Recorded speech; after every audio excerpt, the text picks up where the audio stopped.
ورجعنا تاني عشان نفتح الباب ونكمل حكاية من حكايتنا، حكاية ورا كل باب. قعدت زي كل يوم جنب الدفاية أتدفى وفنجان شاي في إيدي وكتابي في الإيد التانية. كنت متعودة دايما أجيب كتاب أقراه قبل ما أنام وفي إيدي فنجان الشاي. المرة دي سحبت كتاب من المكتبة، لكن للأسف ما طلعش كتاب، الغلاف بس هو اللي كتاب، وكأن صاحب الكلام اللي جواه كان متعمد انه يخفيه جوه غلاف لكتاب. الله أعلم احنا مشتريينه كده في وسط الكتب ولا حد من أهل البيت هو اللي حطه. وفتحته ولقيتها عبارة عن مذكرات، أو زي ما بيقولوا ذكريات، أو اعترافات، أو فضفاضة.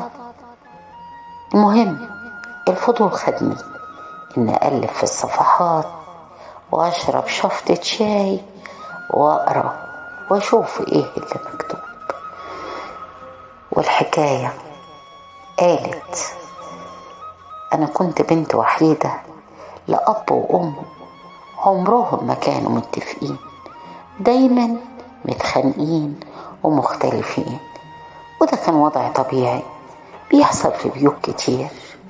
ولما أحكي مع واحدة من صحباتي تقول لي ما بابا وماما برضو كده، واتأقلمت على كده لحد ما كبرت وبقيت في سن 20. لكن كان بيحصل عندنا حاجة مضايقاني أكتر من الخلاف اللي بين الأب والأم. والدي كان من النوع اللي بيحب يشرب منكرات ويجيب صحابه عنده البيت ويشربوا سوا والدنيا تخرب.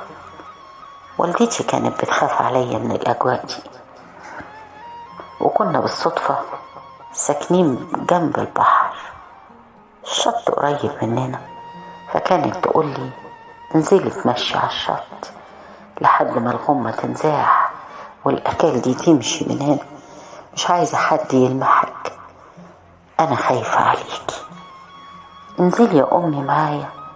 لأ، أنا قاعدة هنا عشان لو عايزوا حاجة. وبقيت أنزل كل يوم أتمشى على الشط، أوقات متأخرة لكن حاسة بالأمان، أحكي وفضفض للبحر بكل الوجع اللي جوايا من حالة عدم الاستقرار الأسري والنفسي اللي بعاني منها من اللي والدي بيعمله معانا، مش محافظ عليا ولا على أمي بدخول أصحابه الغير سويين عندنا البيت، بنزولي في نصاص الليالي عشان أحتمي بالشارع من أبويا وأصحابه، وأكلم الشط وأكلم الرمل وأكلم البحر. وفضلت كتير على كده. الوضع ده تقريبا بقى كل يوم، ينام طول النهار ويصحى آخر النهار يفضل في منقرة وشجار، وبعدين يجيب صحابه الأشرار ويقعدوا بقى القعدية. بيصرف منين؟ عنده محلات بيأجرها بياخد دخلها وقاعد يشرب بيه ويصرف علينا. الحال معقول مستور، لكن في حاجات كنا نحتاج لها يبدي شربه ومزاجه واصحابه علينا فيها. كل ده اقعد اشكيه واحكيه للبحر كل يوم. ولما اتعب كان في صخرة كبيرة اقعد واتسند عليها واكمل حكايتي لحد ما احس ان امي شاورت لي من على بعد باشارة تطفي النور وتقيده 3 مرات، اعرف انهم مشيوا، فارجع البيت ارجع الاقيه متدهول ومش دريان ان كنت برا ولا في البيت. وفي يوم من الايام وانا ساندة على الصخرة وفي نص الليل سمعت أصوات رجلين بتقرب من الصخرة وهم بيتكلموا. خفت، يا ترى ده ايه؟ ناس ولا مش ناس؟ يعني ايه مش ناس؟ ما ممكن تكون جن وجنية، ما هي صوت راجل وست، ومعروفة ان البحر فيه جنية، وزي ما فيه جنية فيه جني. الخوف اتملك مني وقعدت ضمتي ومكرمشاها ومستخبية في الصخرة. وقربت الأصوات، واحد وواحدة بيتكلموا. بيقول لها انتي أكدتي عليه انه يجي؟ قلت له ايوه طبعا، ما يقدرش يستغنى. طب ما سألكيش هتقابليه هنا ليه؟ قلت له البيت مش امان واخويا بيرجع بدري، تعالى نقعد على البحر والدنيا فاضية وناخد راحتنا. هيجيب الفلوس معاه؟ انا قلت له هات فلوس نشتري شبكة ونشتري شقة. مش عارفة هيسمع كلامي ولا لأ، بس هو دايما ماشي وفيسته في جيبه، ولو قلت له هات اكيد هيجيب. ده بقى متعلق بيا قوي. طيب خلاص، اتأكدي انه هيجيب الفلوس معاه، ولو اتأكدتي انا هقف على بعد في المكان اللي قلتلك عليه. نوريلي نور كشاف الموبايل واطفيه مرتين، هاجي وهخلص عليه ونرميه في البحر ونتويه، ولا من شاف ولا من دري. بنت سمع كل الكلام ده والرعب دخل قلبها زيادة، واتأكدت انهم من على الارض. اصل الشر ده ما يجيش غير من البشر، انسان وانسانة بني ادمين. واتفقوا ومشي الولد وراح بعيد، والبنت فضلت واقفة وانا براقب واشوف مين هيجيلها. لقيت اللي قرب عليها وفي ضي القمر شاب زي القمر وسيم وشكله ابن ناس فعلا. قرب منها سلم عليها بس ايديها وبس خدها، ووقفوا يتكلموا.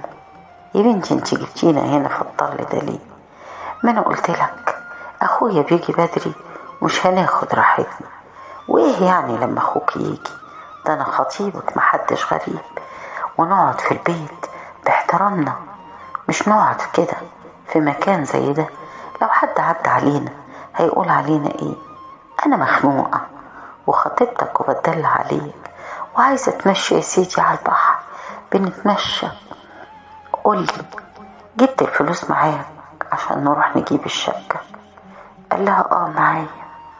طيب وفلوس نحجز الشقة؟ معايا. طب ولو احتجت زيادة الفيزا معايا، اجيب لك اللي انت عايزاه.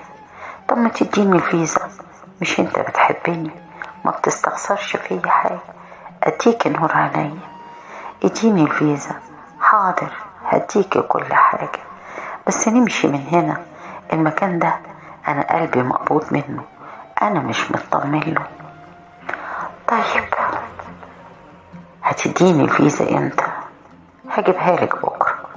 خلاص نتقابل بكرة في نفس المكان. اتفقنا. ومشوا، حاطط ايده على كتفها وضممها ليه وكأنه خايف عليها حتى من نسمة البحر.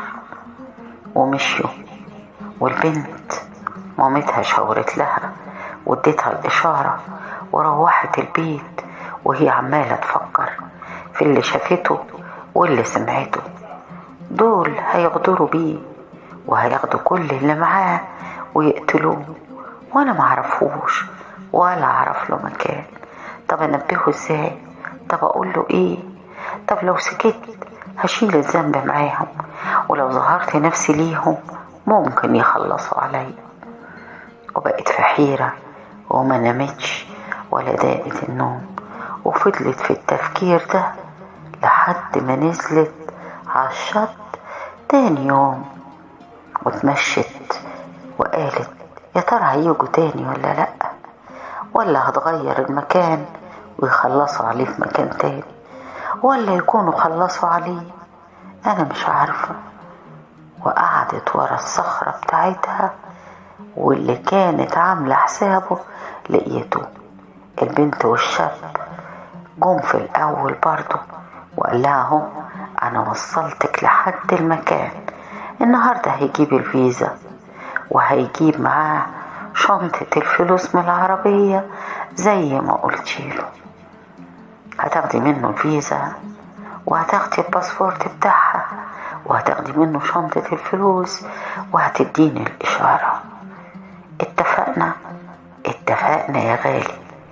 لكن المرة دي البنت وهي قاعدة ورا الصخرة بتاعتها كانت بتصورهم بالموبايل صوت وصورة. قالت لو الشاب ده جراله حاجة هتبلغ عنهم بالفيديو اللي وصورتهم. والولد ساب البنت واقفة ومشي، والبنت كانت بتتعمد تيجي قبل الميعاد عشان تبقى مستنياه ومأمنة المكان. وجالها الشاب من على بعد بس جاي فاضي مفيش في ايده حاجة، وقرب منها وقال لها انا مش عارف ايه اصرارك ان احنا نتقابل في المكان ده. وردت ببجاحة وقالت له مكان رومانسي حبيته، فين الورق، فين الفيزا، فين الفلوس؟ في العربية، تعالي نجيبهم. لا روح هاتهم وتعالى نقعد قعدتنا هنا. وصدقها ومشي وراح ناحية العربية، والبنت اتسحبت من ورا الصخرة وجريت وراه، وعند باب العربية وقفته وقالت له استنى وشوف اللي مستنيك. والمرة الجاية نكمل الحكاية اللي طلعناها من حكايتنا، حكاية ورا كل باب. إذا عجبك الفيديو اشترك في القناة واضغط على زر الجرس ليصلك منا كل حكاية من حكايتنا، حكاية ورا كل باب.